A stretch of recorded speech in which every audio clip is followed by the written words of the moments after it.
안녕하세요. 이게 니콘 쿨픽스 A10입니다. 하이엔드 카메라죠.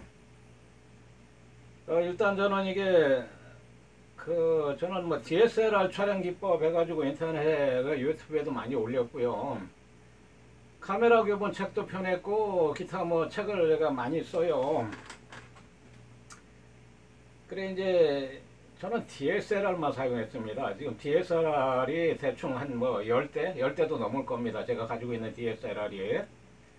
DSLR만 사용을 했기 때문에 이 하이엔드 카메라 이런 거는 뭐 쳐다보질 않았어요. 제가 너무 정보에 어두웠던 거죠. DSLR이 최고다 이것만 알았으니까. 그러나 DSLR은 사실 그 동영상 기능이 상당히 빈약해요. 요즘 최신의 아주 고가형 니콘의 경우 니콘 DV5 이 정도 되면은 그것도 4K가 글쎄요 되는지 안 되는지 잘 모르겠는데 아마 4K 안 될 거. DSLR은 동영상 기능을 아마 니콘에서 일부러 이런 하이엔드 카메라를 팔기 위해서 DSLR의 동영상 기능은 많이 넣지 않은 것 같아요. 그런데 이제 제가 유튜브에 자꾸 동영상을 올리다 보니까 스마트폰으로도 이제 동영상을 올리고 스마트폰 짐벌이라는 것도 저는 몰랐어요. 지금까지. 그래 얼마 전에 짐벌 지금 스마트폰 짐벌로 저 촬영하는 겁니다. 짐벌에 물리고 스마트폰 짐벌이라는 것도 얼마 전에 제가 올렸는데요. 스마트폰은 또 전화를 써야 되니까 스마트폰만 가지고 촬영하기는 한계가 있어요. 줌 배율도 디지털 줌밖에 안 되잖아요. 스마트폰은. 근데 이거는 이제 제가 지금 이전 동영상에 그러니까 촬영한 영상은 아직 제가 안 써봤기 때문에 못 올리고 요 이제 인터페이스하고 내가 보는 관점 DSLR만 사용하던 사람이 보는 관점에서 이걸 올렸는데 그리고 이걸 한번 촬영을 해봤어요. 촬영해본 결과 카메라의 전문가, DSLR의 전문가, 사진 촬영 교본 책을 펴낸 사람도 벌어진 입을 다물 수가 없어요. 정말 대단합니다. 물론 여러가지 원인이 있겠지만 삼성이 카메라 사업을 접은 게 혹시 이런 것 때문에 그랬지 않았나 이런 생각이 들어요. 삼성도 물론 대단합니다. 대단하지만 삼성은 이제 종합 대기업이니까 카메라만 가지고 니콘하고 경쟁할 수 없다 이런 생각이 들었을지도 모를 것 같아요. 일단 제가 어제 제일 약점으로 꼽았던 게 이제 배터리거든요. 배터리가 굉장히 작아요. 지금 저 메모리 카드가 들어있어도 잘 안 빠지는데요. 이 배터리 크기로만 봐서는 이건 뭐 되지도 않을 것 같아요. 그래서 제가 가장 큰 불만이 배터리가 너무 적다고 올렸는데 지금 4K로 오늘 뭐 거의 1시간 연속으로도 촬영해보고 중간중간 끊어서도 촬영해봤는데요. 글쎄요 뭐 거의 부족함이 없을 것 같아요. 제가 추가 배터리를 구매하려고 그랬는데 할 필요가 없을 것 같습니다. 일단 풀로 충전해 가지고 충전기 따로 있어요. 어제 올린 동영상에 보인 충전기가. 그러나 이 컴퓨터에 이제 데이터를 옮길 때 이게 마이크로 오핀입니다. 마이크로 오핀 단자를 물리면은 여기 깜빡깜빡해요. 그래가지고 이제 그냥 마이크로 오핀을 끼우면은 스위치를 안 켜도 자동으로 켜지면서 인식이 됩니다. 데이터를 다 옮기고 계속 이게 깜빡깜빡인다는 거는 충전이 된다는 뜻이고요. 충전이 끝나면 이제 불이 파랗게 들어와서 가만히 있어요. 오늘 오전에 이거 한 2시간? 연속 촬영 1시간에다가 내가 중간중간 찍으면서 1시간 반 이상 촬영을 했는데 그러니까 이 전용 충전기가 아니고 USB에 꽂아가지고 충전하는데 한 30분? 30분 정도 완충이 됐어요. 어제는 이게 한 2시간 걸렸습니다. 새 거니까 배터리 이제 새 거 끼우고 충전하는데 한 2시간 이상 걸렸어요.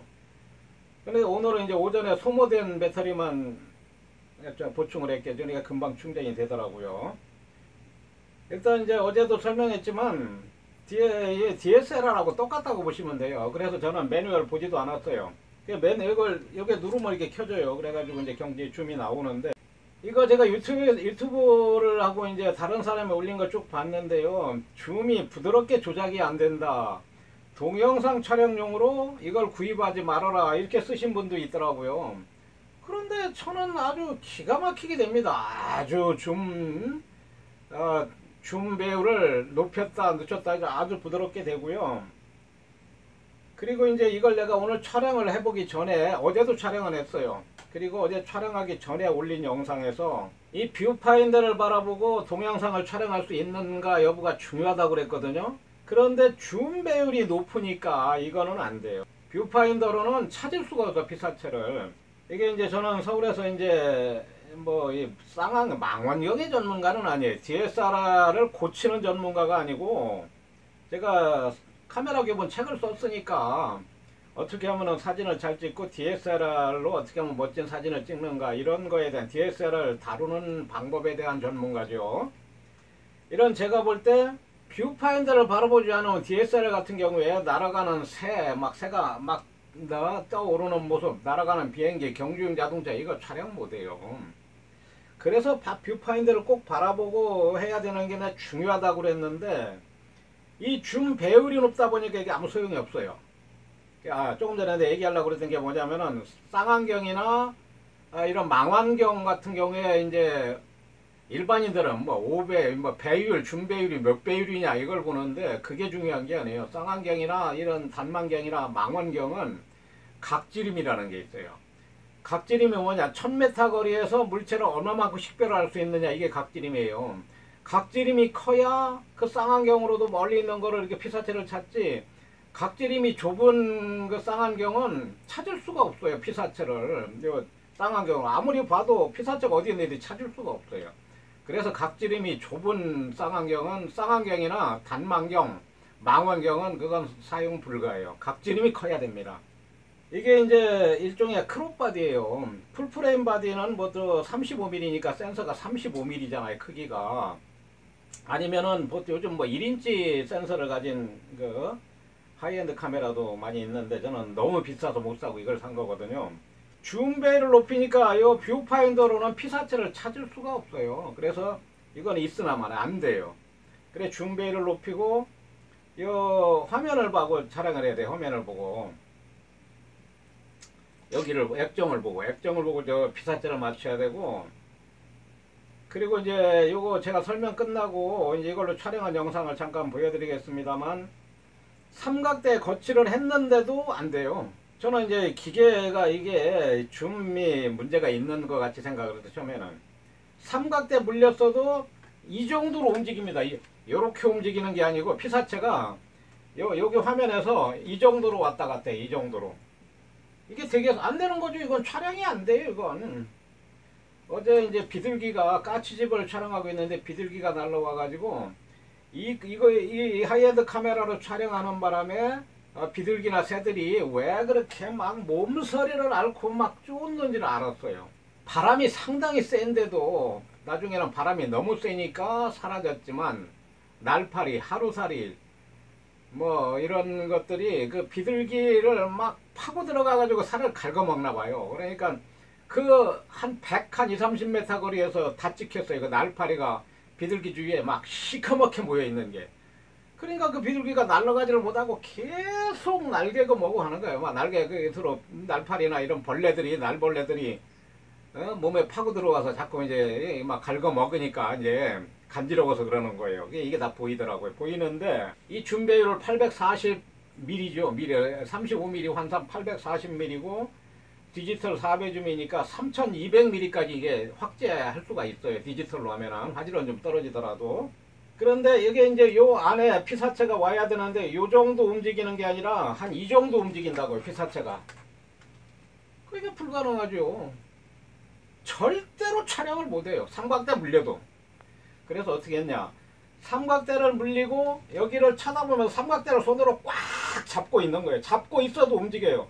그러니까 삼각대를 꽉 잡고 피사체를 바라보면서 피사체를 최대한 화면의 가운데 오게 이렇게 하는, 삼각대 설치했는데도 바람도 안 불고 조용한데도 여기 삼각대 있는 데는 이 집 앞에서 촬영했으니 멀리 한 100, 30m 떨어진 까치집 옆에 있는 전봇대에 앉아있는 비둘기를 촬영했거든요. 이게 비둘기가 여기서 이렇게 움직이는 게 아니고 한 요 정도로 움직여 버린다니까요. 요 정도로. 그러니까 삼각대 설치하고도 계속 잡고 있어야 돼. 여기에 쳐다보고 뚫어져라 쳐다보면서 피사체에서 벗어날 무렵에는 다시 이제 이걸 꽉 잡고 그러니까 삼각대에서는 0.1mm만 움직여도 저 피사체에서는 한 10m 움직인다고 봐야 돼. 1m가 아니고. 여기서 0.1mm 움직이면 피사체 있는 데서는 한 10m가 움직인다. 다시 말해서 이거를 삼각대를 설치하고 100m 이상 되는 거리에서 최대 줌으로 촬영하려면은 삼각대가 제가 볼 때는 100만원짜리 가지고도 안 됩니다. 500만원짜리 삼각대가 있는지는 모르겠어요. 최소한도 2, 300만원, 2, 30만원이 아닙니다. 2, 300만원짜리 삼각대는 써야 이 카메라를 가지고 원거리에서 조류 관찰을 할 수가 있어요. 제 생각이 그렇습니다. 그래서 저 같은 경우는 뭐 한 300만원, 500만원짜리 삼각대를 살 수는 없으니까 저는 뭐 비싸봤자 한 10만원 넘어가는 삼각대도 많아요. 저는 한 뭐 10개는 내 삼각대. 그러더라도 제일 비싸봤자 한 10만원 넘는 건 없는데 이건 DSLR하고 똑같으니까 DSLR이다 이렇게 보셔도 돼요. DSLR이라는 게 디지털 싱글 렌즈 리플렉서 렌즈 교환식이라는 거거든요. DSLR이. 이거는 렌즈가 고정식입니다. 렌즈 본체하고 렌즈 일체. 렌즈를 교환만 못한다 뿐이지 촬영 방식이 전부 DSLR하고 똑같아요. 그러니까 저는 매뉴얼이고 뭐고 한 번도 안 봤어요. 그냥 내가 보고 P모드로 촬영했습니다. 왜? 이 기계에 대해서 아직 내가 잘 모르고 동영상이니까 이 밝기를 내가 봤을 때 밝게 촬영했어도 여기서 어둡게 될 수가 있잖아요. 그래서 P모드로 촬영한 게 동영상이니까. P모드가 프로그램 시프트 모드고 이 이제 니콘의 프로그래머들이 프로그래밍 하는 환경에 따라서 자동으로 밝게 여기 ISO는 자동으로 오토가 돼요. 그래서 오늘 촬영한 영상을 보시면은 아마 여러분들도 놀랄 겁니다. 제가 놀랐으니까. 저는 DSLR 전문가니까 이런 거는 거들떠도 안 봤죠. 그런데 이 니콘이 DSLR의 기술을